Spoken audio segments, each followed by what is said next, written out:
5 мен 9 жылдызы аралығында өнері мен мәдениет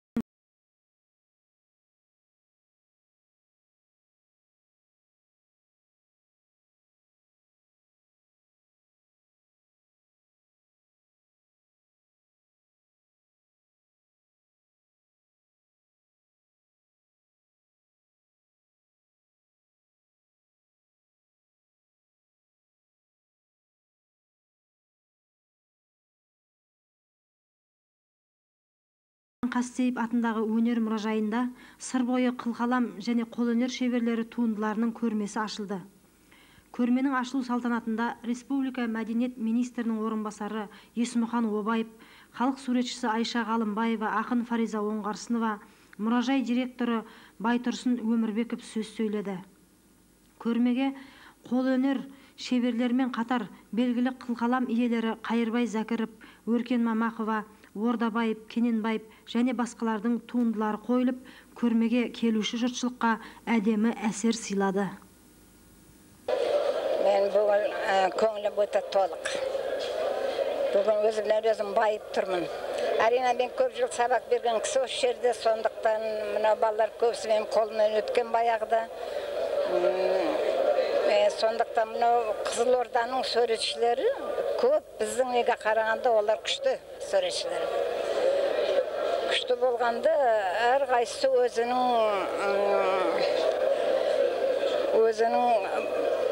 сол тұрған жерін, өзінің халқын, солардың образын жақсы береді. Мына мамандық жағына айтайық, мамандық жағда олардың өте күшті. Суреттің суреті бар ғой, құрыдан құры сала бермейді олар.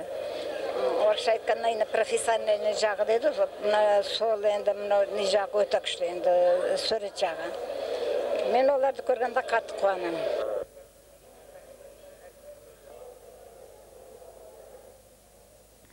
Мұхтар Әуезов атындағы Академиялық драма театрында облыс өнері мен мәдениетінің Алматы қаласындағы күндері салтанатты жағдайда ашылды.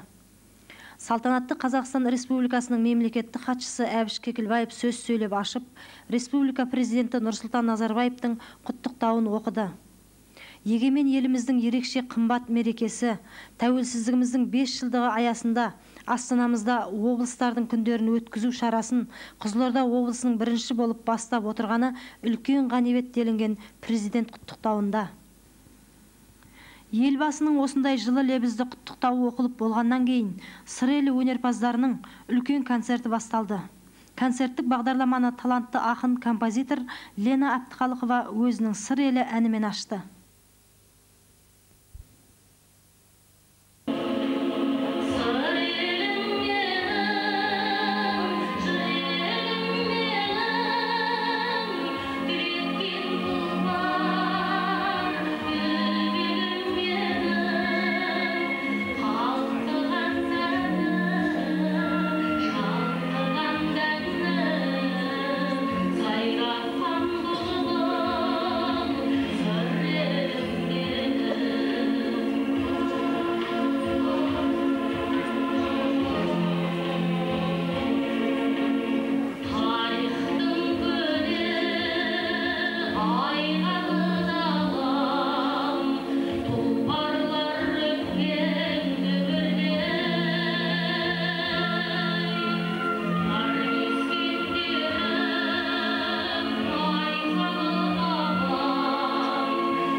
балбұлақтар аунаған. Дейді халқың, ақын қалам, түр қалам, абай болып сөз патшасын шыңдаған. Мыржақыпсың, Ахметсің, Сәкенсің, елдіктенен ерліктерді жырлаған. Сенсің менің күләш қалам, ән қалам, әуезәсем қыран болып самғаған. Күйадасы Құрманғазы да сенсің, құлақ түрген, өнер сүйген бар қалам. Екілесте батыр қалам, ер қалам, ел намысын, ер намысын қорғаған. Бауыржансың, төлегенсің, мәншүксің, тоқтарымсың, ғарыш төсін шарлаған. Ұлт ұлысқа берік қамал, дос қалам, ынтымақ деп ғаламторан тастаған, миллиондарды тыныштыққа бастаған. Сенсің менің биік қалам, бас қалам, баға жетпес жер үйығым, жәннатым, төрт құбылаға даңқыңменен бардатың. Жасана бер, жасара бер, өсе бер, падишалы алтын ордам, Алматым.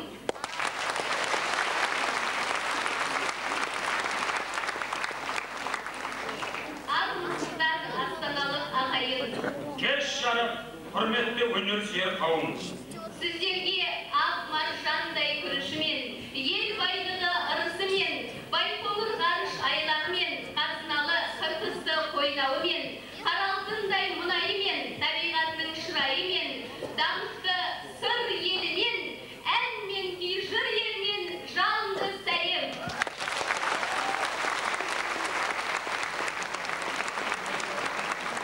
Ел шежіресін еске алсақ, Қызылорда егеменді еліміздің ең бірінші астанасы. Қазақстан ұлттық театр өнерінің қасиетті қара шаңырағы ең бірінші көтерілген қала. Біз осы қаланың 180 жылдық торқалы тойы қарсаңында даналық ордасы болған, өнердің қордасы болған, ғылымның арнасы болған, әлемге әйгілі сан сайыста бәйгелі болған, жауқазындай жайнап, қызғалдақтай құлпырған қазақтың бас қаласы, отанның астанасы, Алатауды аялап, жасыл орманын саялаған бауырлар, сіздерге жүздесіп, ыстық ықылас, зор сағынышпен қауышып, қызмет көрсеткелі едік. Қабыл алыңыздар.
республикалық Құрманғазы атындағы конкурстың лауреаттары Ерболат Мұстапаев пен Төлепберген Тоғжан.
Республикалық жастар одағы сыйлығының лауреаты айтыскер ақын Зухра Төлепова.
Yapışlatma.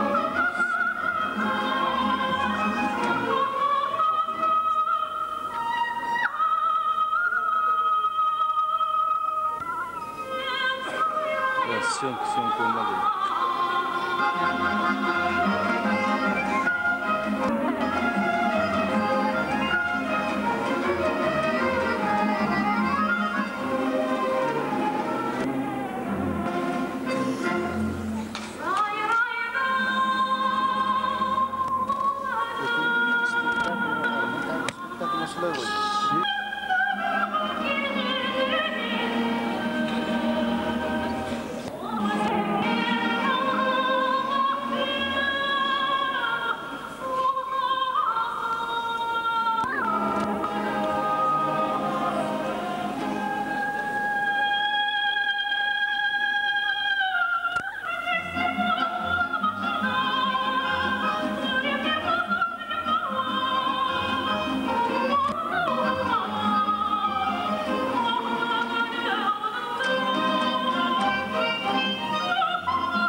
Қазақстан Республикасының ұлттық кітапханасында болған облыс ақын жазушылары мен айтыс ақындарының, жыршы термешілердің жұртшылықпен жүздесуі де мазмұнды өтті. Кітапхана фойесінде ұйымдастырылған көрменің облыстың тарихы мен қазіргі экономикасы, халық шаруашылығы жайлы сыр шертетін «Толқы сыр, толқының сенің толған сыр» атты бөлімі көрермендерге үлкен ой салып, тебіреніс сезімін туғызды. Сондай-ақ мұндағы облыстық ғылыми әмбебап кітапхана қызметкерлері ұйымдастырған бөлімнің де жұртшылыққа сыйлаған тәлімі аз болған жоқ. Кітапхананың мәжіліс залында облысымыздың белгілі қаламгерлері Сейіл Боранбаев, Сәнімгүл Желдербаева, Мырқы Исаев, Асқар Кіребаевтар өз өлеңдерін оқыса, жырау термешілер мен айтыс ақындары Әбіләш Әбуов, Шәмшат Төлепова, Мұхамбетқали Тұрсанов, Замадин Ибадуллаевтар өз өнерлерін ортаға салып, кеш мазмұнын байыта түсті. Облыс мәдениеті мен өнері күндері барысында сонымен қатар Құрманғазы атындағы халық аспаптары оркестрі залында өткен Әлмірза Ноғайбаевтың Әлмірза ән, Әлмірза думан атты шығармашылық кеші мен Қорқыт сазы фольклорлық ансамблінің, Қазақ орыс халық аспаптары оркестрі мен хор ұжымының және Сыр сұлуы ән би ансамблінің концерті үлкен табыспен өтті.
Beyterek'tin kuygun joksubdur ağandırın en soq dünyeden koşumlattım. Bir ötken soq odari qaytıp mında bir versin kurusun odan keyin körgen günüm astımda jatıp verdim. Şereken sonra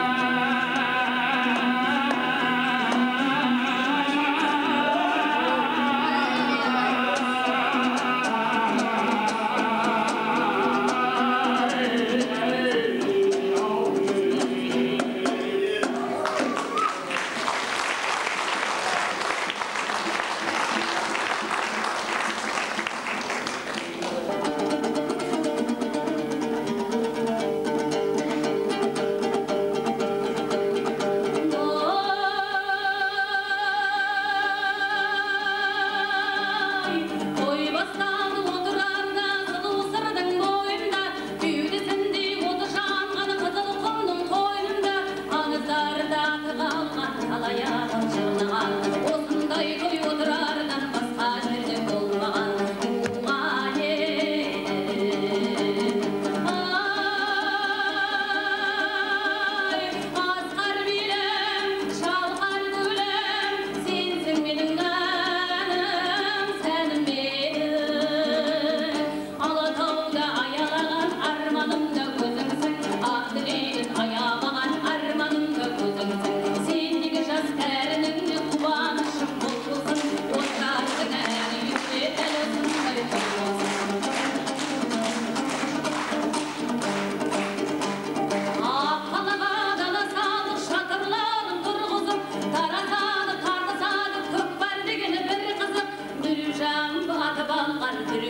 Астана жұртшылығын өзіндік ізденістерімен, өрелі өнерлерімен тәнті еткендердің бірі Нартай Бегежанов атындағы облыстық қазақ драма театрының артистері болды. Аталмыш ұжым мүшелері қойған Шекспирдің «Дуал түнгі думан», Иранбек Оразбаевтың «Мен ішпеген убарма», Ғаппаровтың «Тұзды шөл» спектакльдеріне жұртшылық ризашылықпен қол соқты.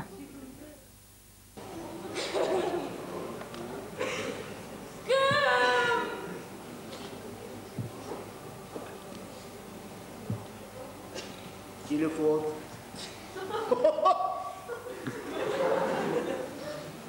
Алло.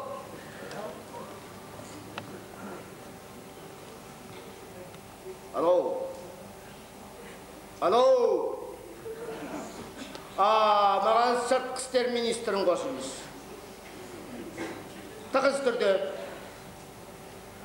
Қалай ұйықтап жатады? Онда оятыңыз. Алло. Арстан. Sen misin? Keşir. Sen oyatkanmışsın. Ne? Tanımay durmuşsun? Akırayakta tanıdın o ya. Ebbe bulay. Ben sana talay kömekleştim. Ya, seni ministerge şeyini ösürdüm.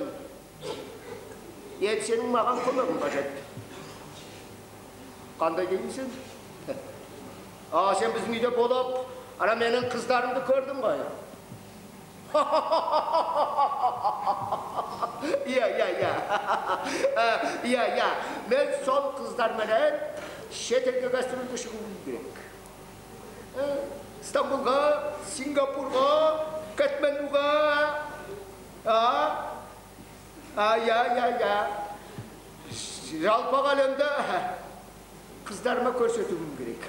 Ал қыздарымды жалпақ әлемге көрсетуім керек.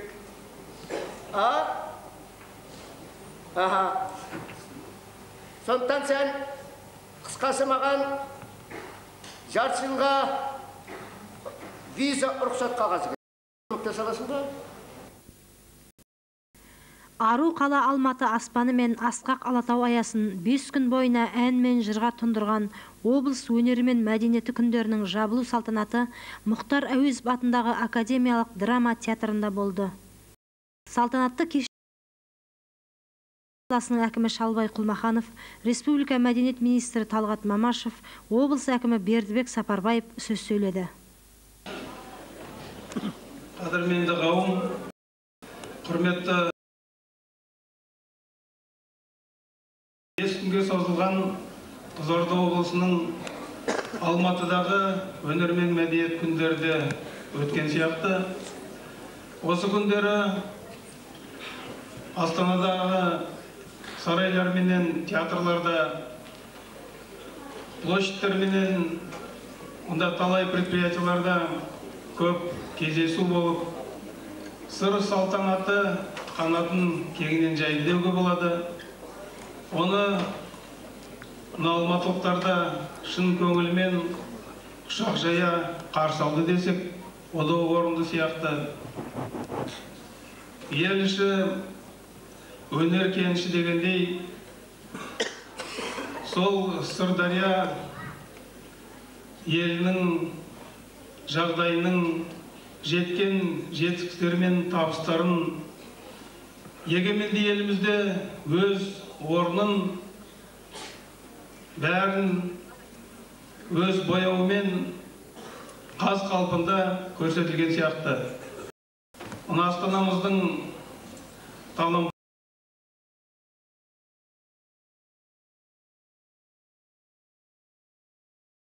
келген тума таланттардың әндерін, өлеңдерін, театрда қойған спектакльдерін көріп, өзінің ризашылығын білдірген сияқты. Оның үстіне тағы да бір айта кететін жағдай, осы жолы мына қайнар көзі өнер мен мәдениеттің халық екенін білдірген сияқтымыз. Оның үстіне биыл мына 5 жылдықтың мерейтойымызда егемендік алғалы сіздер бірінші болып бастап, ода біз бір орынды мәңгі бар жағдай болды. Сондықтан өнер менен мәдениеттің осындай байланыстары меніңше ойлаймын болу керек әр облыстар менен. Қазіргі мына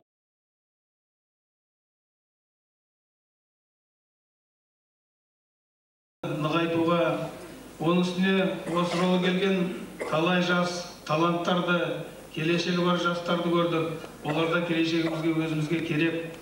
Сондықтан сіздерге шын жүректен мына Астана жұртының атынан барлық Қызылорда халқына ризашылығымызды білдіргім келеді.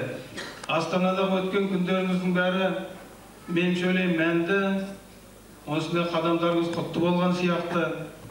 Осы өнер мен күндерге қатысқан осындағы жігіттерге, әртістерге бәріне творчестволық табыс тілеймін, зор денсаулық тілеймін. Әр уақытта істеріңіз осындай жақсы, көңілді, қуанышпен аяқталсын.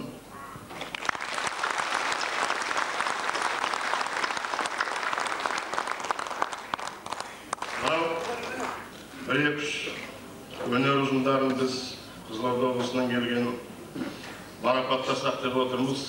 Әлгі қазақ айтады, орамал тон болмайды, жол болады деп. Сол мына біздің Мәдениет министрлігінің марапат қағазын тапсыруға рұқсат етіңіздер.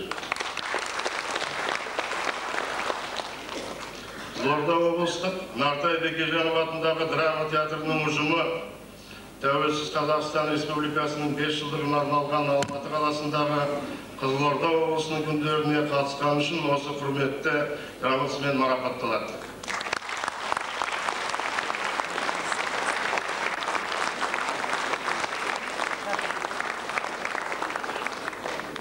Қызылорда облысы Қазалы ауданының Қорқыт сазы атты фольклорлық этнографиялық ансамбль.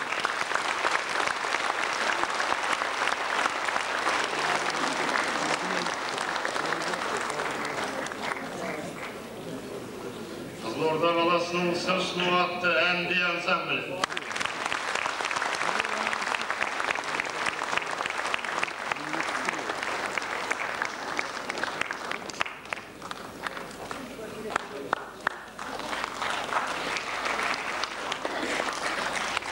Құрметті қауым, қадірлі ағайындар, сіздерге тағы да қасиетті Сыр елінен, қасіретті Арал өңірінен сіздерге тағы да үлкен сәлем. Енді біз қазақ айтады, сыр елі, жыр елі деп айтады. Осы біздің бірінші келгендегі мақсатымыз сол сыр елінің жыр елі екенін іс жүзінде сіздерге көрсетейін деп келдім. Қазіргі қиын заманда мәдениетпенен өнерге, білімге кішкене көңіл дұрыс бөлінбей жатқан кезде сыр елінің мәдениеті менен өнерін сіздерге көрсетсек деген қанша бір қиыншылық болғанмен қазақтың бойында әр уақытта қалатын мәдениет, өнер. Әр елді басқа елге танытатын бірінші мәдениет, екінші өнер, одан кейін білім, арман қарай спорт. Еш уақытта еш елдің туы, гимні әкім үшін, емесе министр үшін көтерілмейді. Ол көтеріледі тек қана өнердің қызметкерлері үшін, білімнің қызметкерлері үшін.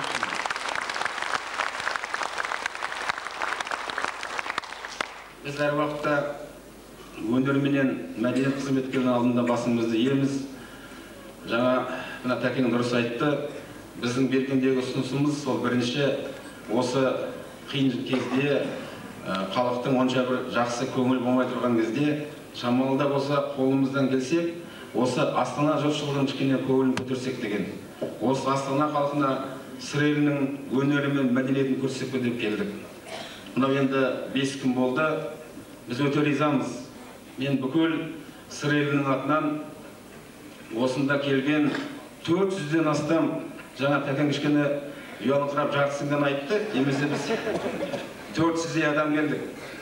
Сол келген өнер қызметкерінің атынан мен үлкен рахмет айтар едім. Біріншіден Алматы қалалық әкімшілігіне.